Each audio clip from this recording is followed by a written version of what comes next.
welcome to Sewing Back. I'm Brandy, if you're new around here, and this is real living, y'all. This is the first Saturday that I have had to really try to focus on some preserving. I have the best of intentions to try to do it when I get home from work, and I'm just exhausted most days, or there's something else that has to be attended to. And so, yeah, so today I woke up, I took a shower. This is me, no bells, no whistles, and we're getting to business. So today I have several projects I'm gonna be doing. I'm gonna do a crock pot cherry jam using Pomona's pectin. I am going to get these tomatoes and the ones that are ready on my table that have been kind of ripening up. They're going to go into my roaster pan. My part has arrived for my oven in Kennesaw at FedEx, but they're closed till Monday. So hopefully Monday I'll get the heating element, and hopefully by Tuesday we can get the guy to come out and get it all put in, and my oven will be working. Because what I found last year I loved was blistering the skins in my oven on my tomatoes, so I didn't have to go and do the whole big pot of water and ice bath to get those skins off. It was super easy, and so I was really discouraged, and I started thinking, well, why can't I use this giant roaster pan I have when I make my bone broth and stuff like that? So I had already bought the big tin pans. Let me show you. Like this. And guess what? It fits great inside the insert of the roaster pan. So I think it's a 22 quart, and nothing fancy, just what you get at Walmart. Or if you're lucky enough, you could probably find one at Goodwill this time of year. And so what I do is I core out my tomato with my little, it's actually, I believe, my strawberry huller, but it'll core out your tomato.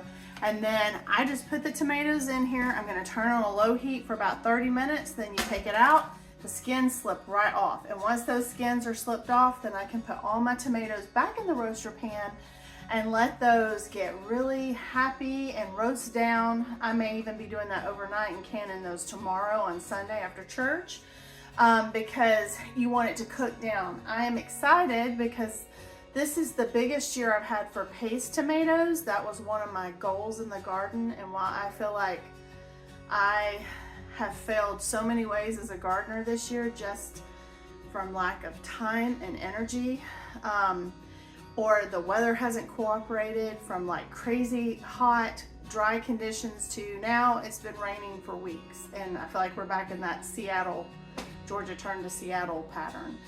And so my garden, it's been difficult to have time to get in there and then get in there and to try to process what I have coming out. The struggle is real, and so that's just where I'm at. And so in a lot of ways, I feel like I have felt like a failure. And then I got really frustrated because, as you know, if you've watched on the channel, my oven went out, and I just feel like I'm always swimming upstream, and I'm tired. I need something to go in my favor. But, you know, that is life. That's how life works. And so when life gives you lemons, let's make lemonade. Not, you know, pucker up and be all sour about everything, because that's no way to live. So this is my real kitchen. I have stuff everywhere. It's clean, but there's stuff everywhere. And I want to try to get that under control. So that's my goal this weekend. We don't have anything, I don't have anything outside of church on Sunday planned that I have to go do, be, or whatever. So, so I'm trying to take this opportunity to get hold of this, to get caught up on all of this, because once I get all this done, I picked our peaches off of our Belle of Georgia peach tree. I did a little short on it, that they were turned and they were ready to be picked. So I've got all those picked. I brought them in, I soaked them in a water to white vinegar ratio, just because if you don't spray your fruits and things like that, you're gonna have creepy crawlies and all the things, and that takes care of all that. It just cleans everything up. Did a crock pot jam recipe back right before Christmas with some frozen blackberries. So if you have frozen cherries, if you have any kind of fruit, you can do this, okay? And I'm using Pomona's pectin. Super easy to do in a crock pot. It's nice because you can get it going and do other things and come back to it, so that it's not this whole lengthy process.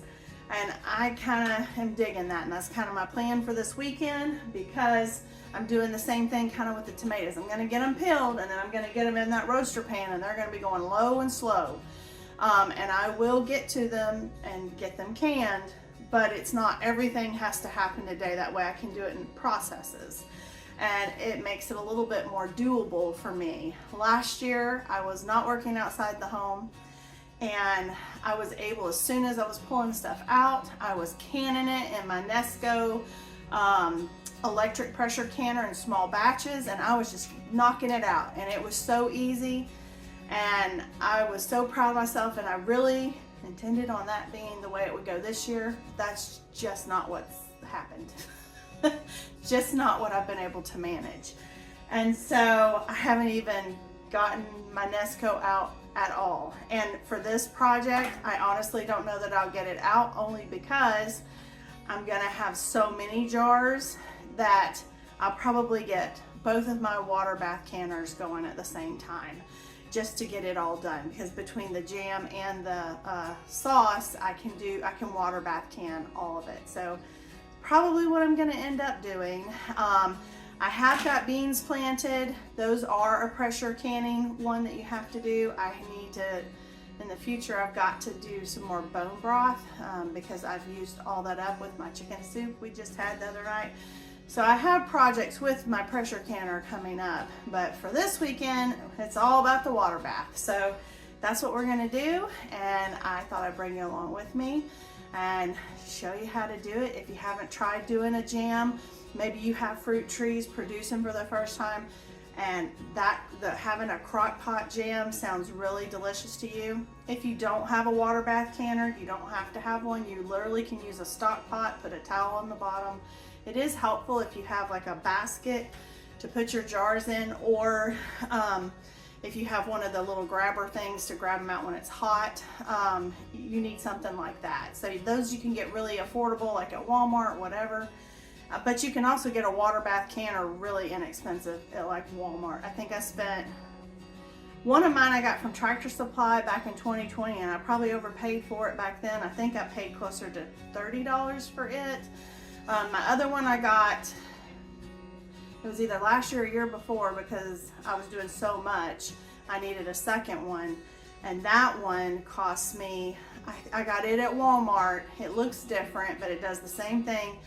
And I think I paid like $23.99 for it, and it comes with the basket and all the stuff. So you can get them really reasonable. They're really nice to have on hand, but if you don't have it and you don't have the funds to go spend on that, use a stock pot with a lid. As long as you can get at least an inch of water over those jars that you're canning for water bath canning, you're good. You will want to put a little towel or something on the bottom so the glass isn't in direct heat with your heating element, or if you have a gas stove,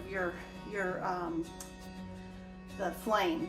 You want to have something in between there so they don't break. So anyway, with that, we're going to get started, and I hope this encourages you if you're feeling discouraged.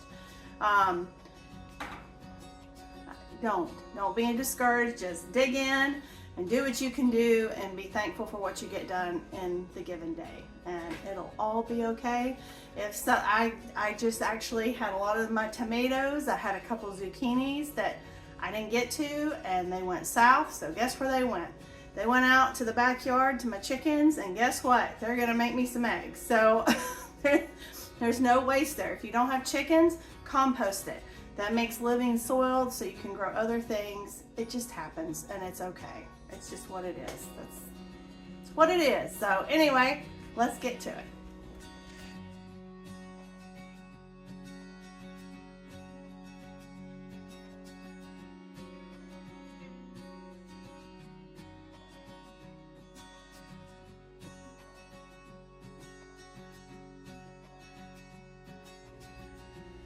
All right, so I am using for my crock pot cherry jams, and these are sweet cherries, okay? So this is a sweet cherry jam.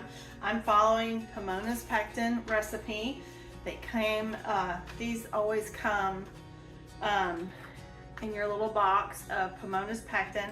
I can link one in the description. If you've watched any of my videos, you've seen I use Sure Gel before. That one's fine too. I usually will use the Sure Gel in the pink box because it's less sugar, and I try to watch my sugar intake. So Pomona's pectin you can do with or without sugar. You can also use different sweeteners.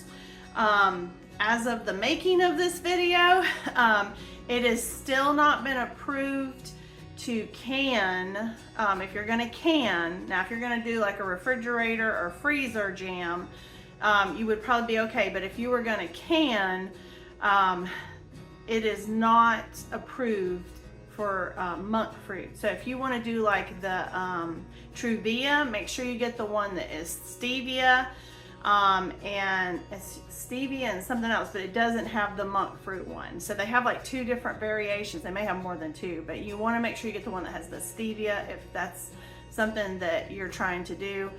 That doesn't mean there's not rebel canners and things like that who've used the monk fruit. What I read from the USDA is that for home canning and preservation, it hasn't been tested. They just haven't tested it. Do they need to test it? Yeah, they should test it so that we know. But they haven't for whatever reason, and so maybe they'll do that this year. I don't know. But anyway, I'm actually using organic sugar because this recipe does not call because I'm using Pomona's, you don't have to use a lot of sugar. So anyway, the first thing you have to do is you have to take your calcium packet here and you've got to mix it up into half a cup of water. So I have my half a cup of water you're going to use half a cup of water to 1/2 a teaspoon of the citric acid. And so we're going to do that first.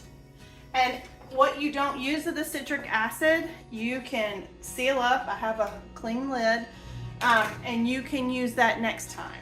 Okay, so this will last for quite a while. So I have my 1 cup of water here. I don't really have a good place to, can you see that? Let me put it right here. So my 1 cup of water, or it's not a cup, it's a half a cup of water to 1/2 teaspoon of the citric acid. So let me get my little scooper in here. Actually, I'm just gonna pour it. So that's probably a little too much. All right, there we go. So it still has a little in there. So I just fold it up, put it away for another time. And so what I'm gonna do now is I'm just gonna take that same measuring spoon and I'm gonna try to mix this up until we're ready for this. So that was really easy. Put my little lid on it. Got it real well incorporated. So what I did was, on her recipe, it calls for, and you want to be mindful when you look at the recipe because there is something called sour cherries. I have sour cherries growing outside. They just have not produced fruit yet, maybe next year. But these are actually sweet cherries that I got a really good deal on. So the recipes are different. So if you have something that's sour, some of the different fruits, you want to read what she says so that you get the right proportions of everything you need for home, for canning safely. And also just so you get a good finished product. Okay, so I'm doing the sweet cherry jam. This is the low sugar. You also can use honey if you prefer honey, but it's the low sugar or sugar substitute recipe. So it calls for pitted and chopped or mashed, or peeled and pitted, depending on which kind of fruit you're using. You need 4 cups of fruit, okay? And you're going to do to 1/2 a cup of water. You can add to this. So that when you go to do your measuring of your ingredients, it's 4 cups of mashed simmered fruit. Okay, so we haven't simmered ours yet. We're fixing to simmer it in here. To 1/4 a cup of lemon or lime juice. I'm using lime juice because I think limes and cherries just really go well together, and I have it on hand, so that's what I'm going to use. And then you can use 1/2 a cup to 1 cup of honey, or 3/4 a cup to 2 cups of sugar per your 4 cups of fruit, okay? And then you need 2 teaspoons of pectin, and you need 2 teaspoons of the calcium citrate water, okay? That's what we have. All right, so that's what you're gonna do. So when I went, I measured out my cherries here, and I have 6 cups. So I'm actually doing a recipe and a half. And so that's what I'll have measured here as I'm going through. And I will probably put the measurements that I used for this batch. So I did the math over here. So we have 6 cups of cherries. So I'm gonna put my cherries, I did not chop mine. All I did was wash them really well. I took the stems and pitted them, okay? So they're in here because I use my handy dandy immersion blender once it cooks down a little bit. All right, so I've got all my cherries in there.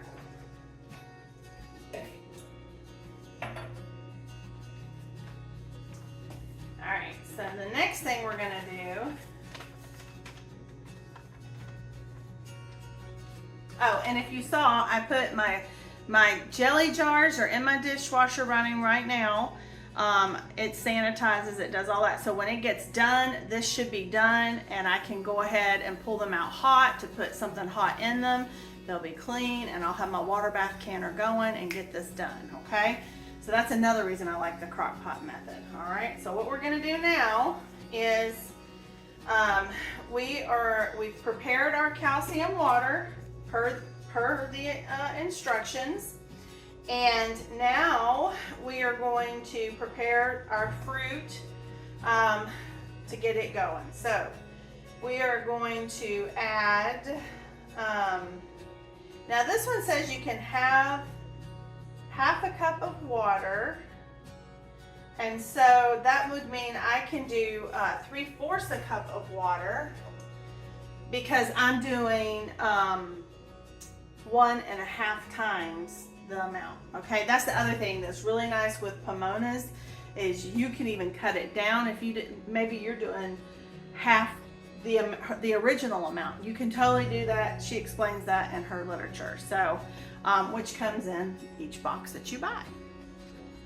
Okay, so I have my 3/4 a cup of water right here, so I'm going to go ahead and put this in my crock pot.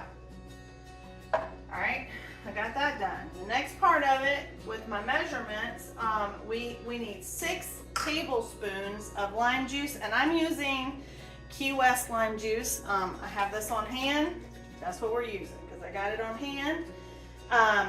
And I got my 1 tablespoon measurer, so we need 6 of these. You could also do lemon juice if you don't want to do lime.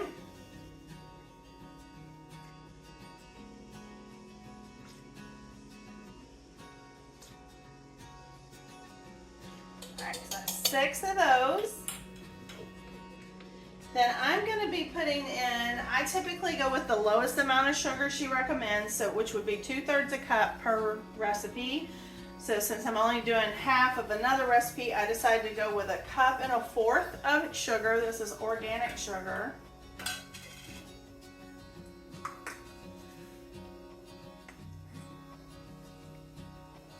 That's 1 cup, and I'm just eyeballing 1/4 cup, because that one, if you go a little more or less, you would be okay. All right, so we've got our sugar, we've got our water, we've got our key lime juice. The next thing that we need to put in here is our pectin and our citric acid, our our calcium citric acid stuff. All right, so we needed 6 teaspoons of this. I have a teaspoon. Okay, so we're doing 6 of these.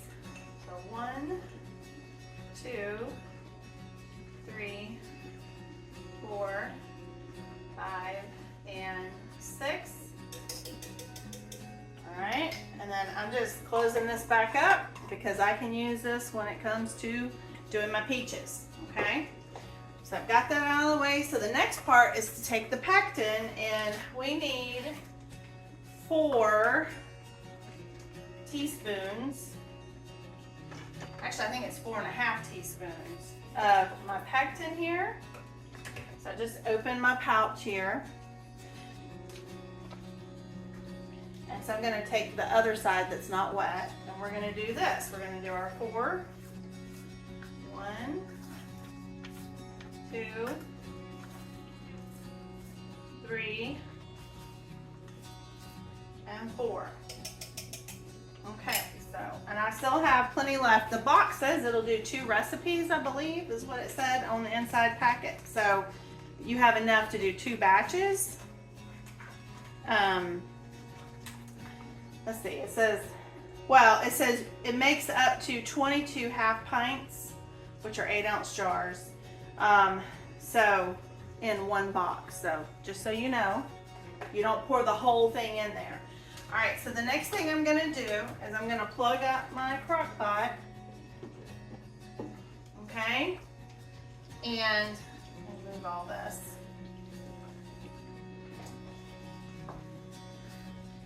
And so I don't even need this. I don't know why I got it out.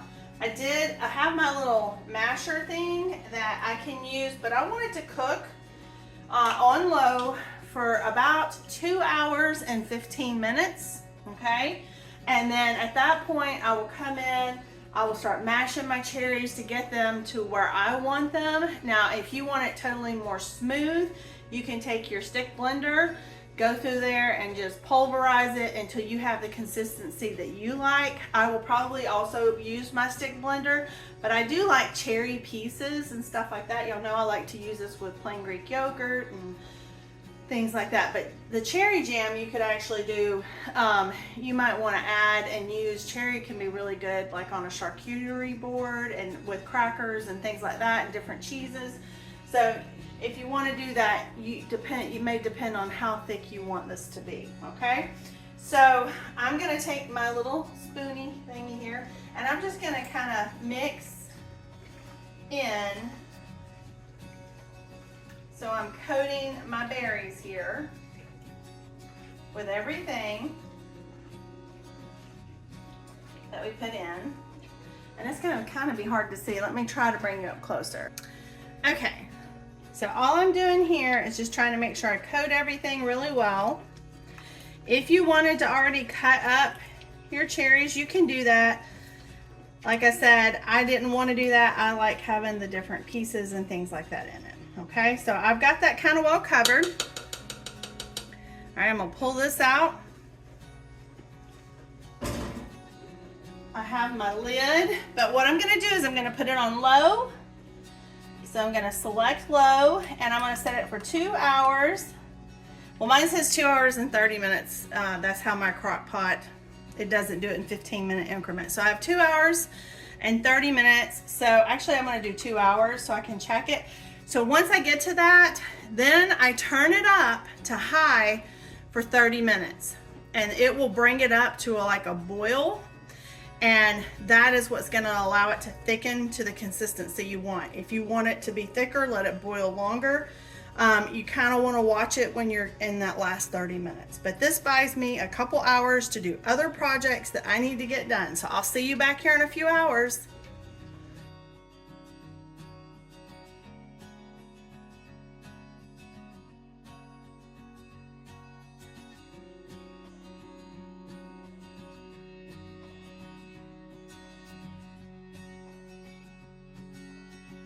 These are my first batch of the tomatoes in the roaster pan. This is taking a little bit longer than when I put it in my oven, and I think I put water underneath to kind of steam, just because I wasn't sure about having something in the roaster pan empty on the bottom with this on top.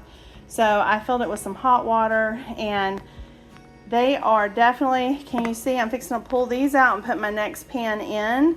Can you see how wrinkled the skin is? I'm sorry about the steam, it's hot. I'm gonna let these cool off and slip the skins off. Okay guys, it is a few hours later. It's been turned up, my crock pot. I did about 2.5 hours on the low feature.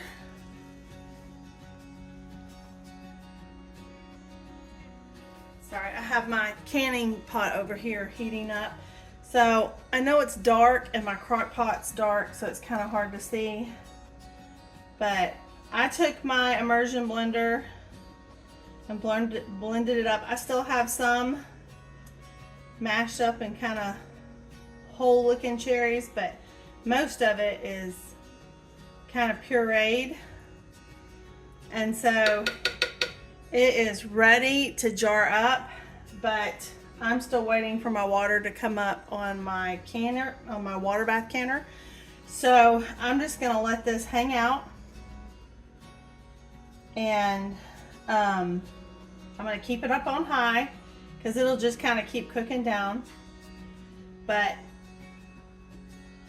this is it, and then we're gonna put this in. I also wondered, I thought about this after the fact, that if you like nuts and things, you could totally do a nut with this. I actually think the almonds, I get the raw from Azure. I get the raw slithered up almonds.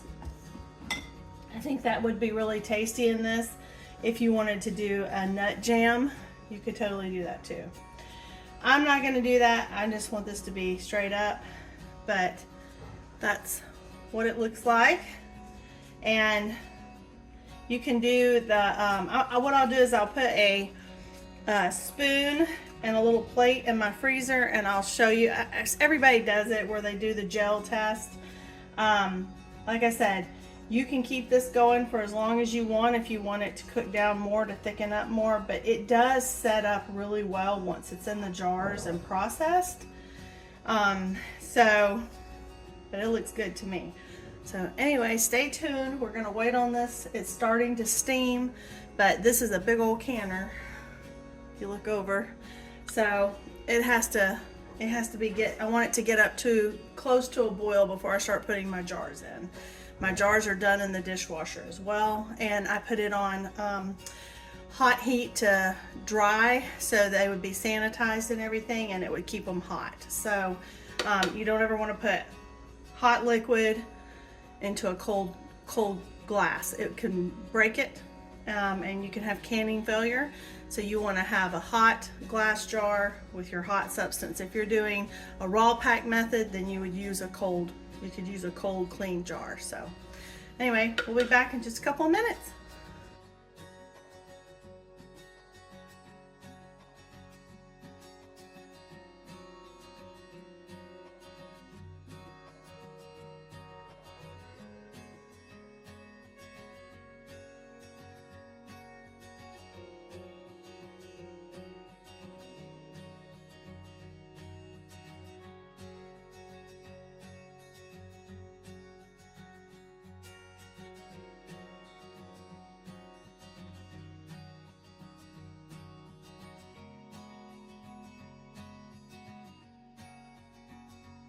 I almost forgot to test it. This was in my freezer. It's a bowl, but that's the only one I had that was solid white. So you could see when you run your finger through it, it doesn't fill back in. Or my spoon, it's very cold, if you can see. And you can see it is coating the spoon. So it has gelled. So guys, I am debubbling here my jam, and then I'm going to take my white vinegar and I'm going to put it on a clean rag I'm going to wipe all of the rims off. This is just to make sure everything will seal up in the water bath canner. And then I'm going to put on my new lids and bands. These are new jars, so all this was new. And I don't ever reuse lids. I will reuse bands as long as they don't have any rust or anything going on with them. And I'm just preparing these to go into the water bath canner for 10 minutes. I did leave half an inch of headspace, and these get processed for 10 minutes in a water bath canner per the Pomona's pectin recipe. It's pretty standard in the USDA for home preservation as well, for jams and jellies. So this is the Walmart canner that I have. This one actually does a little bit, this was just the one I had. It does better for my quart size jars, so that it's taller, so that they're getting that at least 1 inch to 2 inch of water over the head of it while it's processing. But I had this one, so this is what I did for the jam. I had to call John for reinforcement to help hold this while I got the jars out. And they turned out perfect. They all sealed. They're on my pantry shelf, and this is delicious. So if you're looking for a good recipe, give this one a try, and stay tuned for the tomato sauce to come. Thanks for watching. Bye.